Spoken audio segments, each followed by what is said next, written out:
Yo, what is going on, everybody? Welcome to the new YouTube video. Today, we're gonna go over the new Valorant patch 0.50 and see what is new in it. Let's get right into it.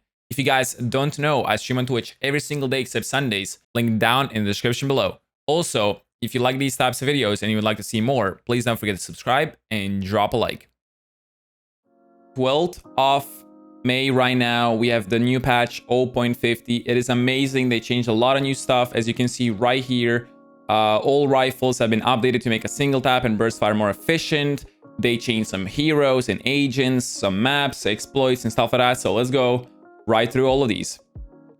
First things first, we have gameplay and balance. They changed the weapon. They did a lot of stuff with the weapon updates. So you will no longer enter the walking accuracy state when transitioning from run to stop, which is absolutely amazing. Finally, they did it. A lot of people are abusing it where they could like bind even like shift to their left mouse button. So when they were shooting, they already were walking. It was insane. They had a 100% accuracy if you were just shifting. So they finally removed that. And they made it so dead zone accuracy speed threshold is increased from 25% to 30%, which means now you cannot just run and stop and shoot. You need to just stop and spray and just tap, and it's gonna actually hit your shots now. To all rifles, recovery times on all rifles have been updated, which should make tap and burst firing more efficient. A lot of the times, I guess they felt that spray was not as good as tapping, so they changed that. Now spray is also good on long range. Base walk accuracy is improved. They changed Vandal, which they made it better. Now there's a less recoil, 15% less recoil while crouched. Gun recovery time is actually changed from 0.4 seconds to 0.375. Tap efficiency is better. Everything's better. So I guess Vandal is going to be used way more in this new patch as well. Phantom, they fixed an issue where the gun recovery time was higher than intended. That's good. Gun recovery time is also buffed from 0.55 to 0.35. Tap efficiency is also better. So all the weapons just got a better tapping and better spraying. Bulldog automatic fire. They changed it, so they fixed an issue where the gun recovery time was higher than intended, which is good. I guess that they changed that for every weapon, as you can see right here. Gun recovery time, again, is better as all the other weapons. Machine guns. Machine guns are significantly underpowering other weapons, so they changed some other stuff with machine guns as well. They reduced the price of RS. The firing error values between each bullets are better now. I guess bullet 1 just goes less further away when you shoot. There's bigger accuracy with it. Odin, they reduce the amount of and intensity of horizontal recoil as well, which is better. Agent updates. So right here we have Sage, Cypher, Omen, and Viper. They're changed. Sage got an absolute nerf, which is good in my opinion, because Sage was really OP. Slow orb duration is now increased from 9 seconds to 7 seconds, which is really good. Orb slowing is also decreased from 65% to 50%. So what that means is it's gonna last shorter and you're gonna be faster inside the actual orb itself. Cypher can no longer slow down people in a cage. Really good change. I like it a lot. They thought Cypher cage was OP with Sage, which is true. Spy cam cooldown is also nerfed from 30 seconds to 45 seconds, so people are not gonna spam cameras that much. They fixed a lot of exploits with the cameras as well on Cypher, which is good. Omen, dark cover smoke increased from 12 seconds to 15 seconds, which is a good change. Dark cover smoke projectile speed is increased. Basically everything about Omen is a buff over here. Viper, we have snakebite radius increased as well from 350 to 450. They did it. They said right here we're increasing snakebite's radius to match other area denial abilities, which is nice. Brimstone, Phoenix, Viper. They made it so basically cannot b-hop over those things like Fireball, Snakebite, and take no damage. So they made it so you can actually, if you b-hop over it, you'll take slight damage, but not as much as you would usually take, which is good. Height required. This change is good for people maining Jett and stuff because they can actually queue over it, which is nice.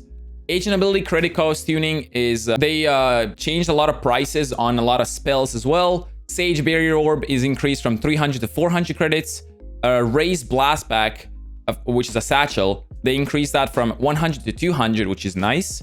Phoenix Curveball from 100 to 200. Brimstone Incendiary from 200 to 300. And then Jett's Updraft, which is a Q. They changed that from 200 to 100, which is good because having Updraft without E or vice versa is just, it doesn't work, which is a nice change. Agent Armor. Now they finally changed the armors. Well, where now when you buy an armor, it doesn't replenish your old armor and you can sell it back if you misclick it. So if you have like 48 or 49 armor and you purchase a new one, it doesn't take your 1000 credits away. You can sell it back and keep your 48, 49 or whatever amount of armor you have. Good. Max starter cap, they changed it from 12,000 credits to 9,000 credits because they thought people that were maxing out credits, like 12,000, they were just, they could buy every single round. Good change. I like it a lot. It's gonna bring a lot of people. They're gonna bring a lot of saves in place now, which a lot of people are not gonna push for no reason. They're gonna start saving weapons.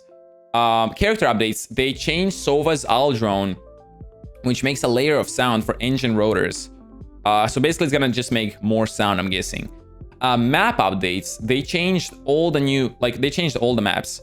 Split now has barrier locations. Those clear blue walls have been adjusted across the map to provide attackers more of a foothold into territory control across the map. Like that, defender barrier in B has been pulled back. A lot of barriers just changed, pulled back and pushed forward. So nothing really that much. Angle the wall of the interior of B when pushing into the stairs from mid. They changed that. So it's not a 50-50 angle check when pushing into the space. A lot of R changes and stuff like that. Heaven or Haven, they changed some exploits there, which is good. So now if you try to exploit, they have this new system that basically will have negative effects on anyone trying to escape the map. Update several floor sections as well, so it makes better sounds. Added fixes for ciphers, as I said before. Spy cams, so it's a lot of exploits fixed. HUD and UI, or HUD and UI. Teammate armor is now shown on the scoreboard. I like that a lot, so you can see how much armor your teammates have as well. When the spike is planted, there's gonna be an icon now, and it's gonna pulse with the audio beeps as well. Portraits, they changed some portraits. They just increased the broken armor text. A lot of just visual fixes and stuff like that. Quality of life, they changed it so cheaters are no longer referred to as hackers. I don't know where that was, but that's changed. Profanity filter added. This is really good for streamers like me. So you can actually filter out bad words from the chat. So if somebody says something really mean or something really bad, you can filter that out. I'm definitely gonna use that when it comes out. Added a setting that allows toggling between walking and running. I don't know why somebody would use this, but if you want to toggle instead of holding, you can do that. Viper's Poison Cloud no longer enters cooldown when picked up during the buy phase. I've never seen that before, so that's a new change. Added faux coloring for Sova's Hunter's Fury. Some new level up animations, some new tooltips and explanations. Keep player centered. Minimap setting is now a default setting. I used this as soon as I got the game. I don't like my player not being in the center of the map. It's just, it looks weird, so that's good. You can again, if you don't like it, you can go to settings and change it back. They changed some names from this to that. Nothing really a big deal. A lot of bug fixes. This whole section is just bug fixes right here, as you can see. Cypher and Sova will no longer float in the air. They switched a lot of ciphers, bug fixes, Viper, Sova. A lot of rare bugs as well. We have some bug fixes for the client. Fixed incorrect location of the text when hovering rewards in the contracts. Fixed a bug where purchase refunds were not reflected in the client until it was restarted. Fixed a bug where player cards were cropped on the arsenal menu. There's just a lot of bug fixes, which is good. I mean, that's why the game is in beta, obviously, for the bug fixes. And yeah, that's the patch 0.50. If you like it, Make sure to comment down below why you like it. And if you don't, tell me what you don't like about this patch. I think it's really nice. They changed credit, like max credit. They changed the weapons. They changed the characters. They fixed a lot of exploits, bugs. I think this patch is gonna be really nice for ranked and competitive play. We'll see how that's gonna go and how people are gonna react to this. And yeah, if you guys like this video, make sure to smash that like button down below, subscribe, and turn on the bell for the future notifications. Anyways, I'll see you in the next one. Peace.